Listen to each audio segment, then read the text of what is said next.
कि तंज़ो मिजाज की तरफ, हंसी मजाक की तरफ चला जाए। ये कुछ कदम जो इस मुशायरा गाह से जा रहे हैं, मैं उन्हें भी खींच कर लाने की कोशिश करता हूँ। बस इतना सोचकर हम लोग हैरानी में रहते हैं कि अब कुछ शेर भी कुत्तों की निगरानी में रहते हैं। बस इतना सोचकर हम लोग हैरानी में रहते हैं कि अब कुछ शेर भी कुत्तों की निगरानी में रहते हैं। चली जाती हैं दोनों बीवियां संडे को जब मैके, हम आधे दिन पड़ोसन की मेहरबानी में रहते हैं। तो जोरदार तालियों से दमदार बनारसी साहब इस वक्त जो हिंदी मंच हो या उर्दू मुशायरा हो, वहां पे यकसा लोगों को हंसाने में कामयाब हो रहे हैं। जोरदार तालियों से आप इजाजत दीजिए। भाई दमदार बनारसी आपके सामने। अब काहे का जिंदाबाद, इधर तो सारा मोहल्ला साफ हो गया। मुझे 3-4 मिनट का वक्त मिला है। अगर आप चाहते हैं तो मैं भी कुछ पढ़ दूंगा, नहीं चाहते हैं तो कोई बात नहीं। हमारा जो बात हुआ है वो तो खैर मिल ही जाएगा। तो इजाजत है? हाँ नहीं, इधर के लोग खामोश हैं, फिर मजा नहीं आएगा। मजा लेना है बस। तो मैं अभी असद बस्तवी साहब पूरा कहाँ गए, गुजर गए कहाँ?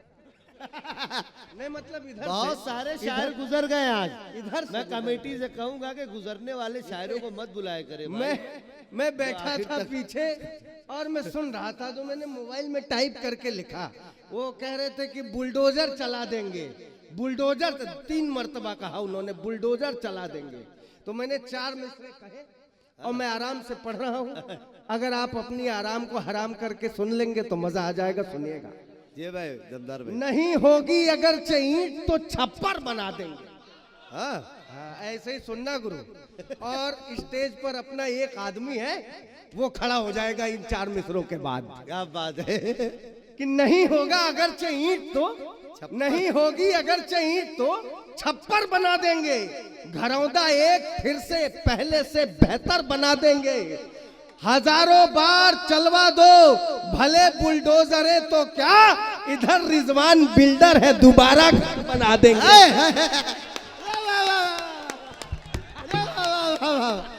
जिंदाबाद दमदार भाई, वाह वाह वाह। बहुत शुक्रिया।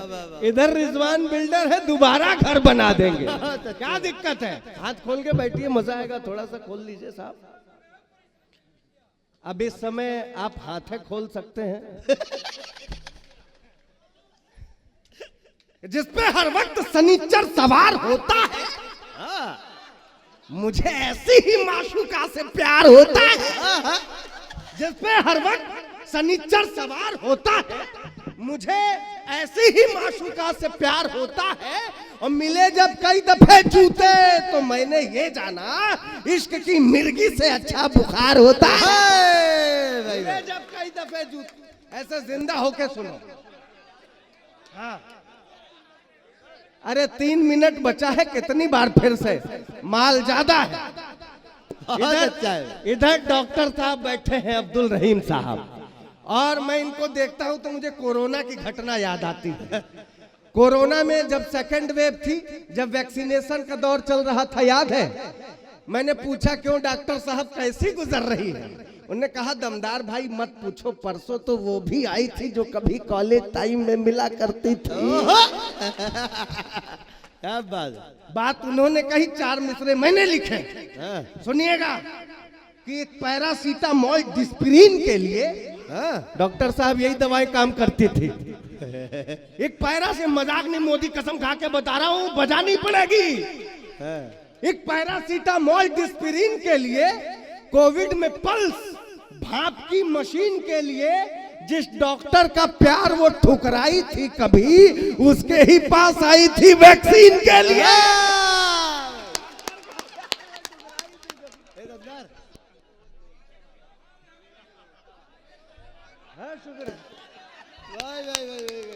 अरे हम क्या करें, हमको फंसा दीन रहा है।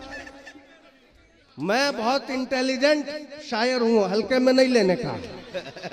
मैं मजाक नहीं कर रहा हूँ भाई, दुबई पढ़ के आया हूँ, ये तो बताइए नहीं किए यार। भाई हमारे दमदार भाई दुबई भी पढ़ गया, एक मर्तबा जोरदार था। शुक्रिया, आप लोगों की मेहरबानी रही तो हानूलुलु भी जाऊंगा। मैं बताऊं, मैं अभी ट्रेन में आ रहा था, ट्रेन में टीटी आया, बोला टिकट दिखाओ। मैंने कहा टिकट लो, लेकिन एक बात बताओ, सारी सुविधाएं तो ठीक हो गई हैं विधायक जी, सारी सुविधाएं ठीक हो गई हैं, सारी व्यवस्थाएं दुरुस्त हो गई हैं, लेकिन यार वो जो ट्रेन के टॉयलेट में मग्गा बंधा होता है चैन से, अमा उस चैन की लंबाई इतनी तो करो कि डब्बा मकाम तक पहुंच सके। अरे वाह वाह वाह वाह वाह वाह, अब उसका जवाब सुनिए। वाह वाह वाह, मजा नहीं आया, मजा तो अब है।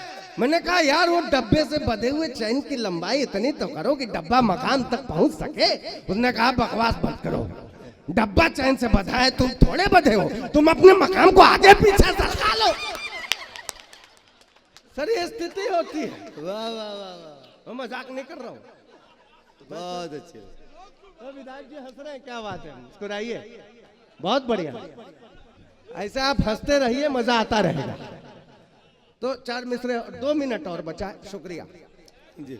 न कि नहीं, वो एक गर्लफ्रेंड मेरी भी थी, मैं कसम से बड़ा धोखा खाया हूँ गुरु। मेरी वाली मोहब्बत तो करती थी। देखिए पर्दे के पीछे का जो हमारा हीरो है सुपरस्टार, वो है मुजीब भाई, जो कैमरे के पीछे रहता है हमेशा। हजारों शायर पढ़ते रहे, उससे कोई मतलब नहीं, वो अपना काम करता रहेगा। मैं बता रहा हूँ, मेरी जब गर्लफ्रेंड थी तो वो कहती थी हमेशा दमदार, I love you but as a friend. बड़ी तकलीफ होती है जब कोई लड़की ऐसे कह के दूसरे के साथ निकल जाती है। मैंने कहा कि नहीं, मैंने सही में एक शेर पढ़ने की कोशिश कर रहा हूँ, सुनेगा। ऐसे निकल जाए कोई तो सर तकलीफ होती, बहुत तकलीफ होती है। तो मैंने कहा कि रिश्तों में चालाकी करना सीख गए, रिश्तों में जैसे छोड़ गई थी वैसे थोड़े हैं। जितने लोग मेरे जैसे हैं वही बताना। रिश्ते में चालाकी करना सीख गए, जैसे छोड़ गई थी वैसे थोड़े हैं। तुम भी जिसके साथ रहो बच के रहना, सारे लड़के मेरे जैसे थोड़े हैं।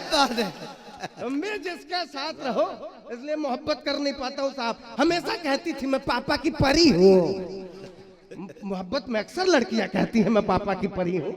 मेरी वाली कहती थी, मैंने कहा तुम बस जबान से बोलो नहीं, सामने आओ, ऐ जाने मन मुझको भी अपना जलवा दिखाओ। छत से ढकेल करके उसे मैंने ये कहा, पापा की परी हो तो जरा उड़ के दिखाओ। छत से ढकेल करके उसे मैंने ये कहा, कहीं मैं पापा की परी हूँ। तुम पापा की परी हो तो क्या हम लड़के बाढ़ में बह के आए क्या? तुम पापा की परी हो तो हम भी कुछ हैं। ये लड़कों की अना के लिए, तुम सबकी अना के लिए पढ़ रहा हूं। मैंने कहा कि तू बहुत गोरी, मैं कृष्ण पक्ष हूं, तेरा दिल गुजरात है, मैं कच्छ हूं। वो अपने पापा की परी तू है तो फिर मैं भी अपनी माँ का मगरमच्छ हूं।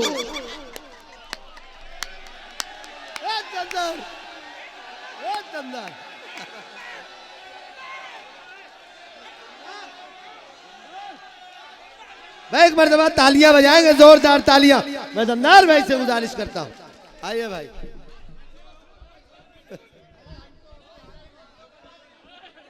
अच्छा, आप गलत समझ के वीडियो बना रहे हैं। नहीं, सही बताइए, पक्का? लेकिन सर हम मोहब्बत करने वाले लोग, अभी रिजवान साहब पीछे बैठे हैं, मैंने 2-4 बातें की तो इन्होंने कहा यार दमदार मत पूछो, शादी के बाद बेगम भले ही जन्नत की हूर क्यों न मिल जाए, लेकिन ये जो होती है ना कसक। मैंने 4 मित्र कहे, मैंने कहा कि ढले जब शाम तो बादे सबा की याद आती है। इधर मत देखो, ये गुले सबा है, इधर। मैंने कहा ढले जब शाम तो बादे सबा की याद आती है, तड़पता है ये दिल जाने वफा की याद आती है।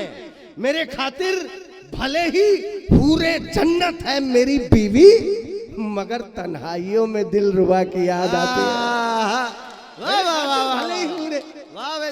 मैंने पूछा फिर, तो ने कहा कि तब मैं जुगाड़ लगाता हूँ। मैंने पूछा कौन सा जुगाड़, उन्होंने जुगाड़ बताया। कहे बोल प्रेम के प्यारे प्यारे रखते हैं, नैनों के जोड़े कजरारे रखते हैं, घर में बीवी है तो बाहर दिलरुबा, एक मयान में दो तलवारें रखते हैं। बहुत अच्छे, वाह वाह वाह। हम तो उसके प्यार में पटिया से गाटर हो गए, बोतल से अद्धा हुए, अद्धे से क्वार्टर हो गए। हम तो उसके प्यार में पटिया से गाटर हो गए, बोतल से क्या बोल रहे हैं?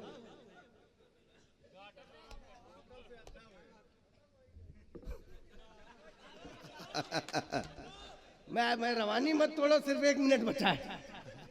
हम तो उसके प्यार में पटिया से गाटर हो गए, बोतल से अद्धा हुए, अद्धे से क्वार्टर हो गए, और दिलरुबा के गाल थे कश्मीरी सेवों की तरह, जब से महंगाई चढ़ी दोनों टमाटर हो गए।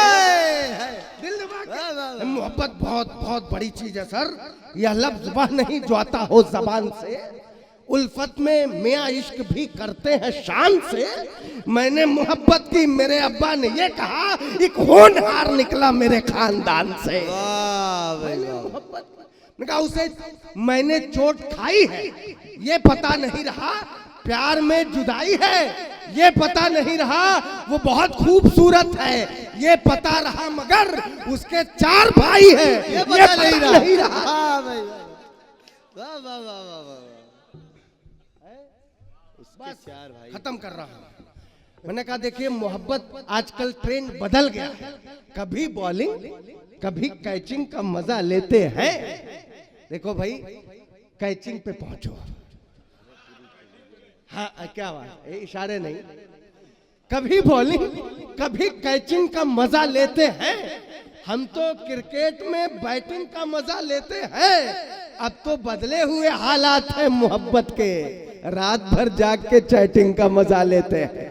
क्या बात है, वाह वाह। विधायक जी के हाथ में थोड़ी सी समस्या है, ईश्वर से कामना करता हूं जल्दी से जल्दी स्वस्थ हो जाए ताकि चैटिंग आराम से कर सके।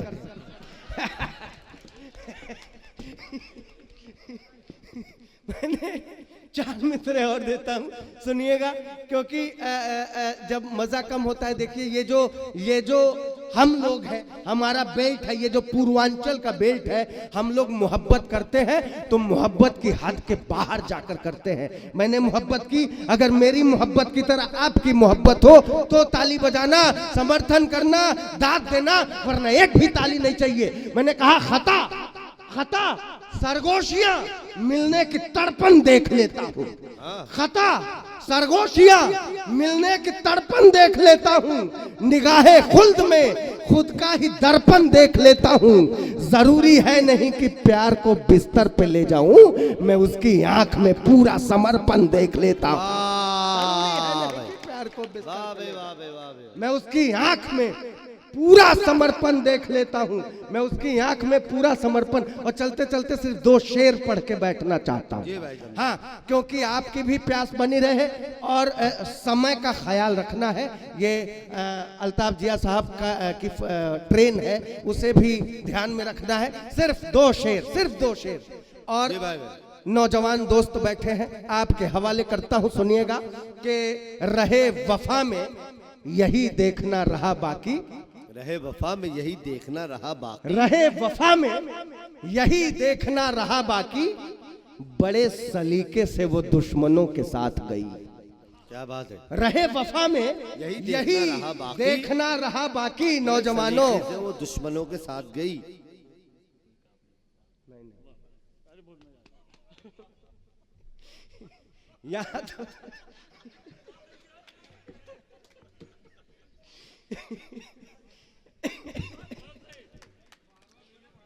यहाँ मैं आ रहा था, चाक चौबंद व्यवस्था थी, पूरी फोर्स लगी हुई थी बाहर, लेकिन थोड़ी देर के बाद से पुलिस चली गई। उनको लग गया कि ये शेरो शायरी का माहौल है, ये महफिल है, तो यहाँ पुलिस का कोई काम है नहीं। लेकिन आप देखिए, बिना पुलिस के हम एक कदम भी चल नहीं सकते हैं। आजकल बिना पुलिस के क्या होता है बताइए? आप सभा कराइए तो पुलिस की जरूरत, रैली कराइए तो पुलिस की जरूरत, भाषण दीजिए तो पुलिस की जरूरत, बारात निकालिए तो पुलिस की जरूरत, शादी करिए तो पुलिस की जरूरत, सुहाग रात का नहीं। मतलब बिना पुलिस के हम एक कदम नहीं चल सकते हैं। कहने का मतलब ये है, मैं 2 शेर पढ़ता हूँ कि बड़े सलीके से वो दुश्मनों के साथ गई, बड़े सलीके से वो दुश्मन रहे वफा में। देखना चाहता हूँ यहाँ मोहब्बत करने वाले कितने लोग हैं कि इश्क मॉडर्न मेरा, काश ये भी हाल हो जाता, मुझको वो फॉलो करती और मैं निहाल हो जाता। इश्क मॉडर्न मेरा, काश ये भी हाल हो जाता, मुझको वो फॉलो करती और मैं निहाल हो जाता। जब कभी इंस्टा पर मैं अपनी फोटो पोस्ट करता तो टच वो 2 बार कर देती तो ये दिल लाल हो जाता। बहुत अच्छे भाई, वाह। रहे वफा में यही देखना रहा बाकी, बड़े सलीके से वो दुश्मनों के साथ गई। शेर सुनना और समर्थन करना।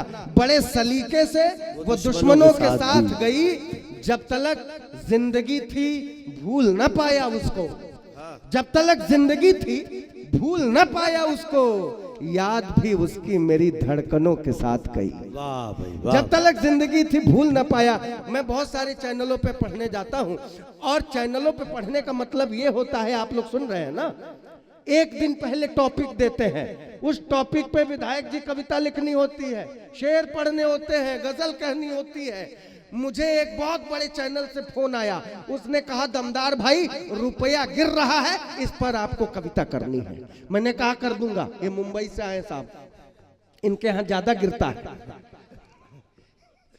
रुपया गिर रहा है, इस पर कविता करनी है। मैंने कहा कर दूंगा।